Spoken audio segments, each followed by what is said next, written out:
Good evening, and welcome to an impromptu episode of Exploring Hyperspace Lanes. I am Adam, and I was thinking about the finale of Andor, because I was harsh. I'm not going to go back on what I said, because what I said still applies. I hate when TV shows or movies do this thing where it's like, I, as a member of the audience, know something is true or real or whatever. You, the people in the show may not know it, but the plot of the entire episode is dependent on the fact that no one believes this fact to be true and everyone doubting. I can't stand that. A good amount of tension in that finale comes from the fact that we know that Death Star is real. We know that the information, with the specificity given, by, I forgot the Imperial guy's name, we know all of that is entirely accurate, but no one trusts it because it comes from Luthen, and I don't think if you want to hear that, go back to the other episode. I stand by all of that. I didn't talk enough about Dedra. Dedra, who really gets the short end of the stick here. And that's putting it the wrong way, I think, because she was a high-up Imperial, and I think that, like, it's this great thing where it's like these, fascistic regimes will turn on you immediately, and it's a perfect way to do that. She's someone who gave her entire life, she gave everything to the cause, even down to, she had this life that she had built with Cyril. And she lost that too. She loses everything. And then to end up on Narcana is a fate worse than death for her. And I think that's kind of the exact phrasing that Tony Gilroy used when he was talking about it. It's like, that's a fate worse than death for that character. But what if it's just leaving a chess piece on the table?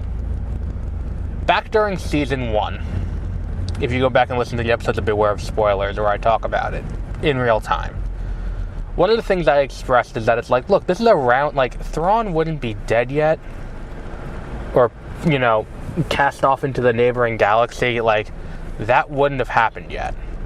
He wouldn't have been purgled. Like, he would still be in the universe, still active and still doing things. So, like, where is Thrawn in all this? And one of the things is, like, look, when you see what she does and how she tracks the rebels, it's not dissimilar from how Thrawn operates. She would fit in very well in Thrawn's paradigm. Look for weird patterns, assume, like, and try to figure it out through these weird patterns. Like, everything she does, all her scheming, are all things that we look at Thrawn and I'm like, this is what Thrawn does. And one of the other things that we have to take into consideration is the timeline here. And this is something that I was having a conversation with Peter while I was waiting in line at the pharmacy, and I had this idea. This idea that, the Star Wars timeline, around, like, what happens in the immediate lead-up and what happens immediately after the Galactic Civil War is a pretty condensed timeline. This entire show takes place within 5 years of Rogue One, because the show ends off with Cassian leaving. I mean, the show takes place concurrent with Rogue One, like, because he's leaving, and there it is. It's like how Rogue One ends, and it hands off directly to A New Hope. It's the same thing. So, Dedra gets put in prison immediately before A New Hope happens.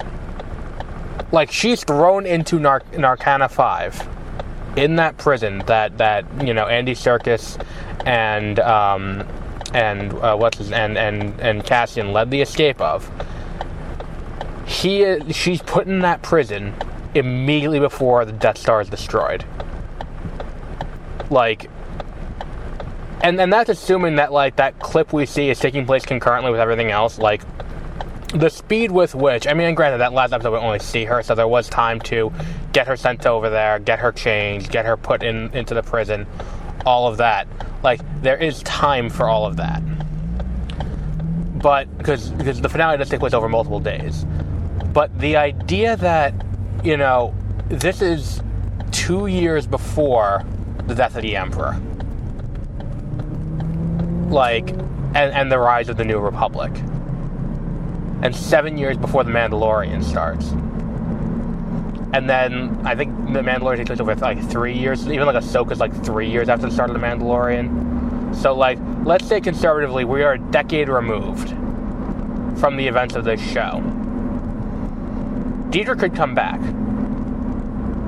There's nothing about this that leaves Dedra off the board. And I think that this is, and I don't think this is something that, you know, I think the issue is, it's going to come down to Filoni and how Filoni wants to do it. I think that there's going to be, like, there's a non-zero chance that, like, Cassian, like, and I know this is me putting something out into the universe that, like, I really hope doesn't happen, but, like, there's a non-zero chance that, like, they go into the world between worlds again and they pull Cassian out, Cassian and Jyn, right before the Death Star decimates Scarif. There's a non-zero chance that happens. The same way that they saved Ahsoka. Like, there's a non-zero chance that happens. And part of me hopes that doesn't happen. I think that would cheapen their deaths, and it would cheapen that movie, and it would cheapen a lot of what's gone on here. I think if you want to use a descendant of that character, you have Bix's child, you can make that character into something bigger, which would be kind of cool. But all of that is to say, there's a world in which Dedra shows up in one of the impending movies.